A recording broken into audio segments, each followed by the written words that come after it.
So, good morning, Mama Ines. If you were able to watch my video during daytime, and also good night if you were able to watch it at night.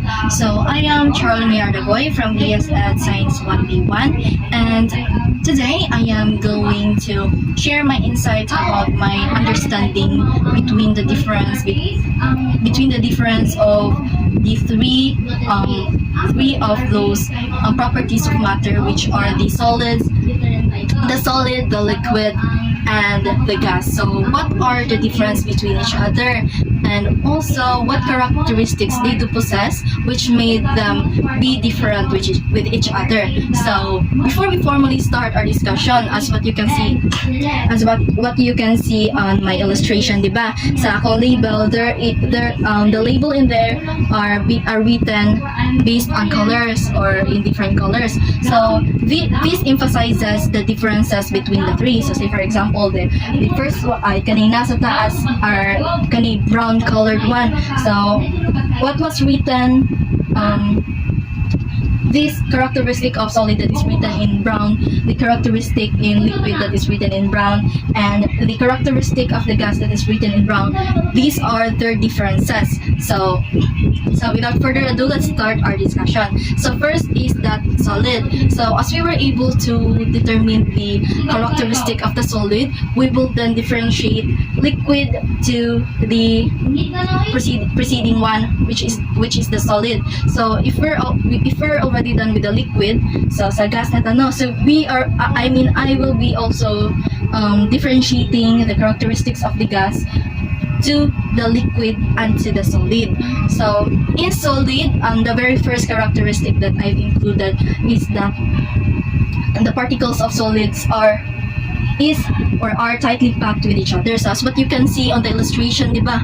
It is tightly packed with each other. There is little to no spaces, and then it is closely bonded. So if we are going to examine it, there's really no tendency nga move siya, so unhurt na siya, steady na siya. So the particles of the solid is tightly packed with each other. So second is that since ang mga particles man sa solid is tightly packed with each other, so that means it is hard to compress. So it doesn't have the tendency or the ability to escape like kanang what gas do. So ang mga particles sa gases mag-atog dito, ang hindi mag-pass sa ubos, whereas in solids it's really steady. So since it has a strong attractive, what do you mean by that? Strong intermolecular force, which is the attraction between particles. So that means since mo attract, just like the magnet, diba? If makuha na gani sa kanang magnetic pod nga material, it will then attach with each other. So murag nay mo pull ba? So mao na same as the particles na mo kanang murag mo attract jud sila within each other. So that means it is incapable of kanang separating.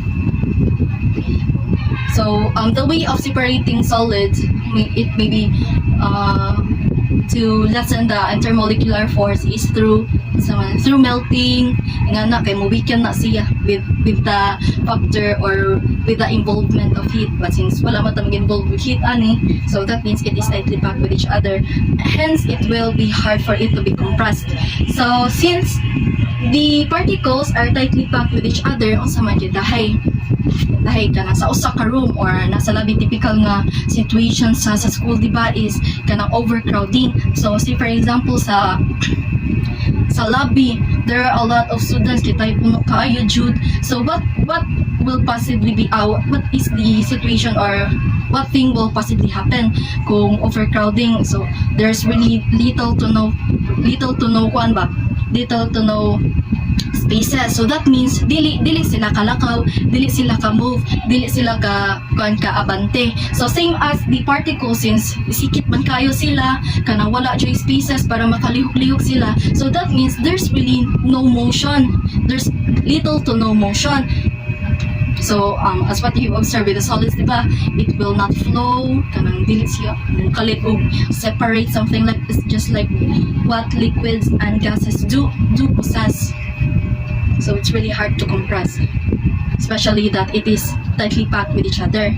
And then, since the particles are tightly packed, or since there's no tendency for the particles to escape man, so that means it has a fixed volume. So whatever the form, whatever, okay, dahil bisag kung sa pana nga form ang solid nga material, it will remain as it is. So hence it will have a fixed volume. So dili mag-change kay nay particle nga ma-escape, dili wala ma-change kay nay particle nga kuan ni separate kay loosely packed. So next is that since solid particles are incapable of moving, as what it was stated earlier, so that means there's little to no energy. So same as me na nagbarog ko diri. So what does that mean? I am in a stationary motion, or I'm in stationary motion in a stationary form. So nara ko diri, steady ako diri. So that means I don't possess kinetic energy. So that means potential. I only have potential energy with me. So same as the solid, since it is incapable of moving, so since kana stationary ra siya, so that means walay energy nga na-happen. So that is for the solid.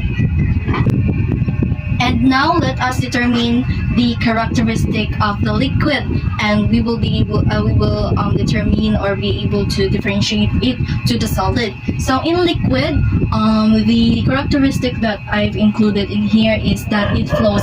I mean, it is loosely packed. So compared to solid nga, it is tightly packed with each other. So the usa ka particles and ang particle, they will have an attractive force nga mo bond jud nila. So compared ana sa liquid, it is loosely packed. So that means there's a tendency nga either are spaces, there are tendency nga kan makalipot sila gamay. It is because it is loosely packed with each other. So dili kayo kusog ilang force ba, which is the intermolecular force. So ang mga molecules or mga particles sa liquid kay kanang dili kaayo mo attract.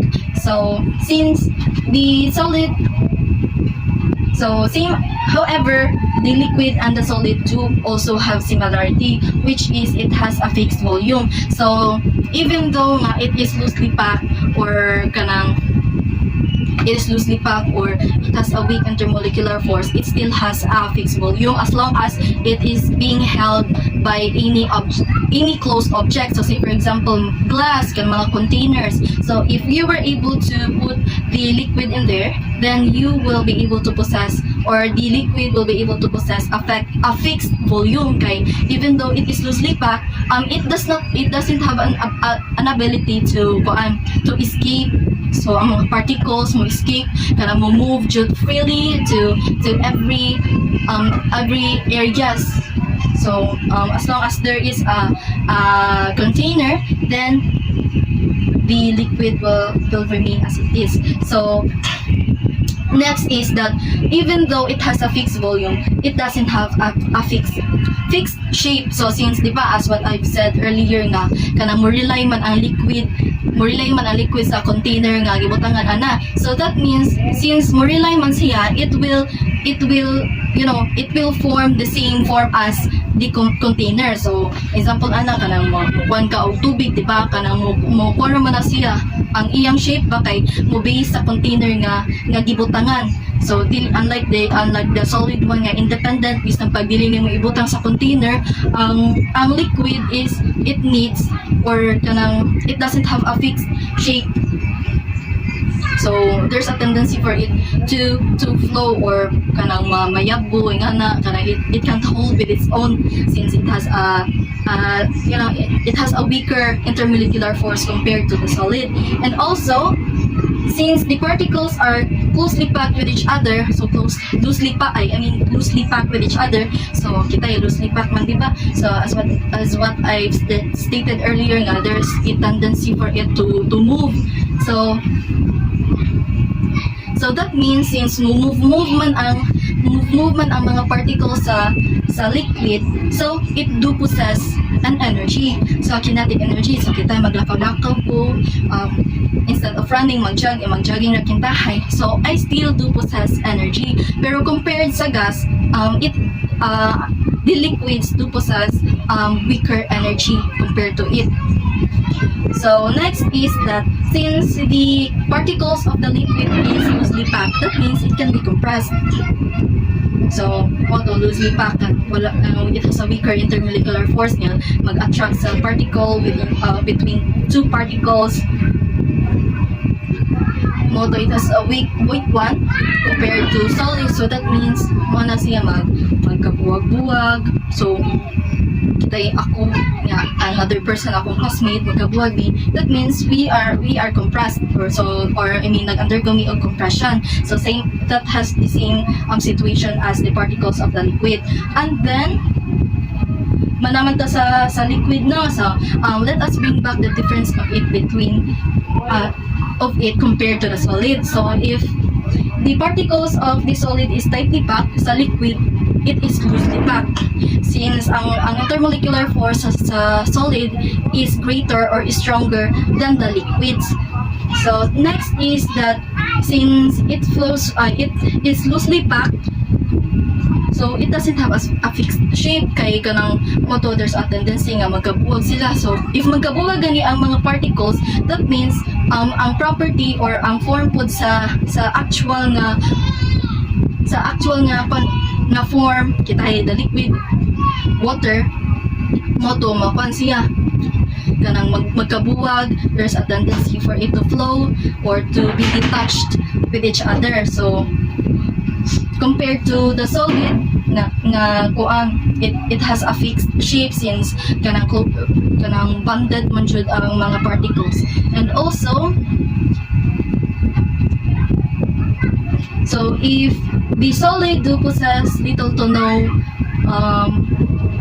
energy, liquid do possess or do have a medium energy since it is loosely packed, diba? So kung maka flow ra jud makaliog-liog ra jud ang mga particles compared to the solid nga dili jud. So ma-relate po na to siya sa overcrowding. So sa karon nga case dili na kayo daghan ng mga tao. So what tendency will happen? So di ba kanang makalakaw-lakaw na gamay ang mga tao, mo na siya maka step forward na, maka step backward na, ingana. But still it has a limitation. So as we're able to determine the characteristics of the solid and the liquid, and we're also able to differentiate the two, so let us move on to the third properties of matter, which is the gas. So compared sa duha nga kanang nag-una, it's really different. Kanang lahi jud kayo ang characteristics sa gas.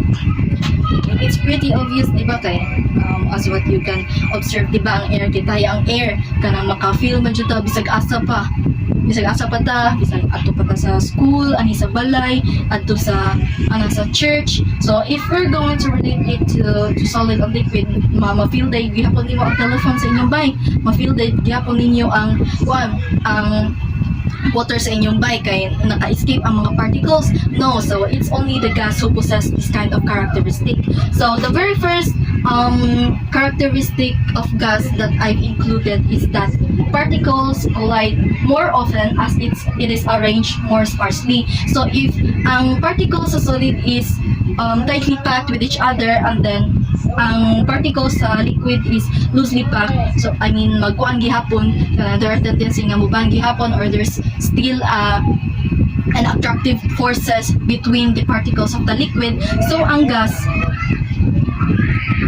it has the weakest intermolecular force. So because of that, there is little to no attraction between the particles of the gas. So with that, since it is arranged more sparsely, so moadto na dit ang mga particles sa gas na moadto dito, moadto dinhi nga na.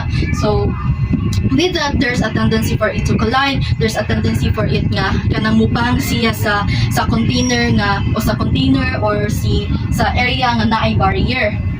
So second is that it moves in every direction. So since it is arranged more sparsely,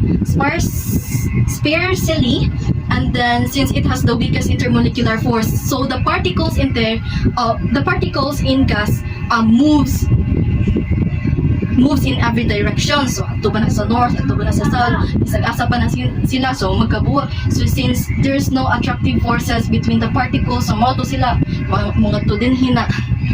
So Third is that it is highly compressible. So compared to solid nga, it is hard to compress since it is tightly packed with each other. So as the liquid, okay, even if it is loosely packed, it loosely packed, it still have an intermolecular force, di ba? So compared sa gas, it is highly compressible. Okay, isag asa naman na mag-ato ang mga particles sa gas. So it's really highly compressible. So kitay ako, yeah, magtumulakaw akong classmate adto sa kuan sa dean's office. Muna we're highly we've undergone very compression kaayo. So the fourth characteristic that gas possess is that since particles move in every direction, it has a tendency to escape. So because it has a tendency to escape, so kitahay ka ng container ni or kanang pitcher, the jar, akong gi-close ang jar, so na air dira. So if ako ganing ablihan ang jar, so ang mga particles, some of the particles of the gas will escape. So mauna, it doesn't have a fixed volume. Since mo escape man siya, so dili jud nato madakop ang kuan, ang density or unsa man ang properties dira sa kuan sa gas, so it is negligible. So the fifth characteristic that I've included in gas is that it possesses highest kinetic energy. So since it moves in every direction, since it is arranged hinay jud kayo, or it has the weakest intermolecular force, so that means bisag asa na siya mo move. So since it do so, that means it do possess the highest energy. So compared sa nag-steady ra ko sa liquid, kitay ako solid ko, nag-steady ra ko diri and then if I am going to relate myself to liquid mo to, instead of running, mag-jogging ko. So in gas, magdagan na jud ko ana. So that means I compare sa nag-study ko and compare sa nag-jogging ko, when I am running, I do possess the highest energy. And the last characteristic of the gas is since wala man siya fixed volume, di ba? And the particles tend to escape. Hence, it doesn't have a definite shape. So compared sa liquid nga, even though it is loosely packed,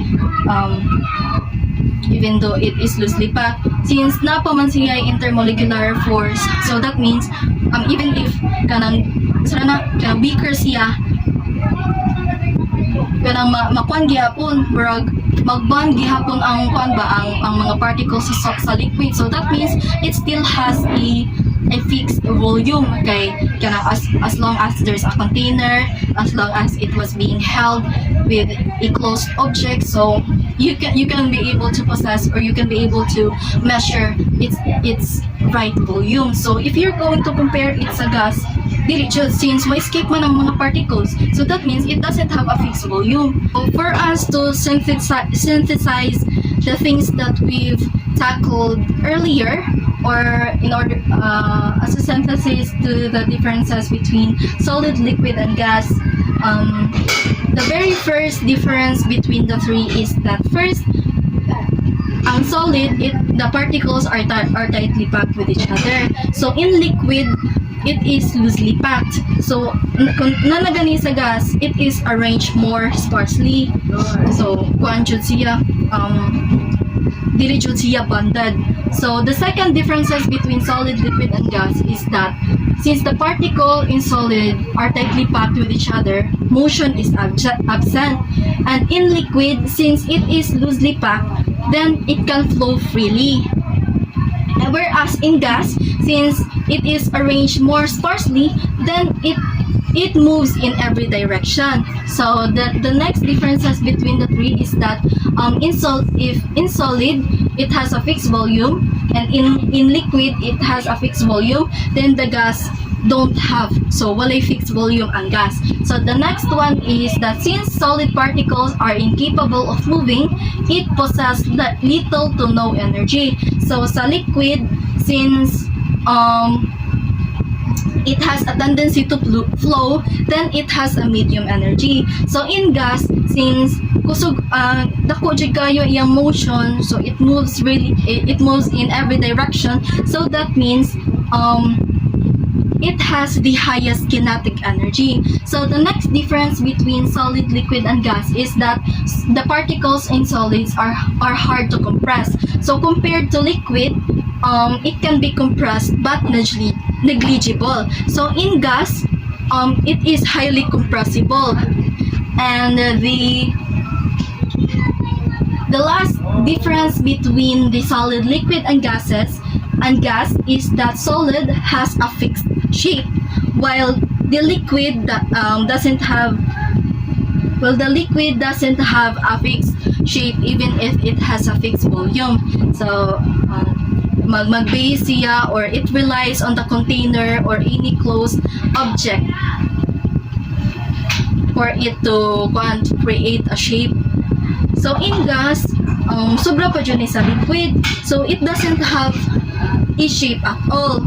So that are the differences between solid, liquid, and gas. And I hope that I am understandable, even if I was not able to explain it very well. So thank you and God bless.